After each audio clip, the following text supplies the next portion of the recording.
Hi friends, எல்லோரும் எப்படி இருக்கீங்க? இன்றைக்கி சண்டேவோட மார்னிங் ஒர்க்கு தான் பார்க்க போகிறோம். இன்றைக்கி சண்டே மார்னிங் வந்து நான் கடையில் ஓப்பன் பண்ணிவிட்டு ஒரு 8 o'clock வரைக்கும் வியாபாரம்லாம் பார்த்துட்டு, அதுக்கப்புறம் கடை வந்து கொஞ்சம் க்ளீன் பண்ணிடலாம் அப்படின்னு சொல்லிட்டு ரெடி க்ளீன் பண்ணிகிட்ருந்தேன். ஆக்சுவலாக நட்ஸ் எல்லாம் கொஞ்சம் இருந்தது, பேரிச்சம்பழம் இதெல்லாம்.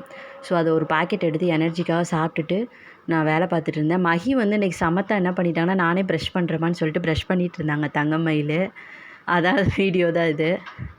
அதுக்கப்புறம் வந்து கடையோட நிலமை தாங்க. மந்த்லி ஒன்ஸ் இல்லை 15 நாளைக்கு ஒரு டைம் நான் எப்போவுமே கடையை க்ளீன் பண்ணிடுவேன்.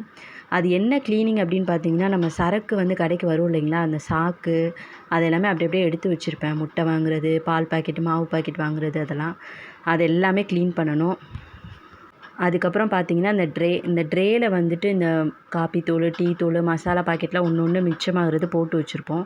ஸோ அதெல்லாம் க்ளீன் பண்ணி எடுத்து வச்சுட்டு, அதுக்கப்புறம் கடையெல்லாம் சுத்தமாக கூட்டி க்ளீன் பண்ணிவிட்டு, அதுக்கப்புறமா பார்த்திங்கன்னா கடையில் இவ்வளோ குப்பை உள்ளே இருந்திருக்கு. ஸோ எல்லாமே சாக்கு தான், கடைக்கு வந்த சரக்கு சாக்கு தான். ஸோ அதெல்லாம் க்ளீன் பண்ணிடலாம் அப்படின்னு சொல்லிட்டு ஃபஸ்ட்டு வந்துட்டு சாக்கு எல்லாமே எடுத்துடலாம். சாக்கு எல்லாமே எடுத்துட்டாலே குப்பை வந்து கம்மியாயிரும் அப்படின்னு சொல்லிட்டு நான் வந்துட்டு சாக்கெல்லாம் ஃபஸ்ட்டு எடுத்து மடித்து வைக்க ஸ்டார்ட் பண்ணிட்டேன். ஏன்னா சாக்கு தான் பார்க்க அதிகமாக இருக்குது. ஸோ அதனால் அதெல்லாம் எடுத்து ஃபஸ்ட்டு நான் மடித்து வைக்க ஆரம்பிச்சிட்டேன். நிறையா பேர் வந்து என்ன சொல்லுவாங்கன்னா, உனக்கு என்னப்பா நீ கடை வச்சுருக்க, உனக்கு என்னப்பா நீ கடை வச்சுட்டு வீட்டில் சும்மா தானே இருக்க, வீட்டில் தானே இருக்க, உனக்கு வீட்டிலே பொழுது போயிடுது அப்படின்லாம் சொல்லுவாங்க. ஸோ ஆக்சுவலாக பார்த்திங்கன்னா எனக்கு தான் வேலை அதிகம். கடையும் பார்த்துட்டு வீட்டு வேலையும் பார்த்துட்டு அது ரொம்ப கஷ்டம். அது வந்து அவங்களுக்கு வந்து புரியாதுன்னு நினைக்கிறேன். ரொம்ப ஈஸியாக சொல்லுவாங்க. ஒரு ஆயுத பூஜை, தீபாவளி, சண்டே எதுக்குமே எங்களுக்கு லீவே கிடையாது. எதுக்குமே பார்த்திங்கன்னா எங்களுக்கு வந்து லீவே கிடையாது. ஆனால் வந்துட்டு பார்க்குறவங்க வந்து ஈஸியாக சொல்லுவாங்க, உனக்கு என்னப்பா கடை வச்சிட்ருக்க அப்படின்னு சொல்லிட்டு.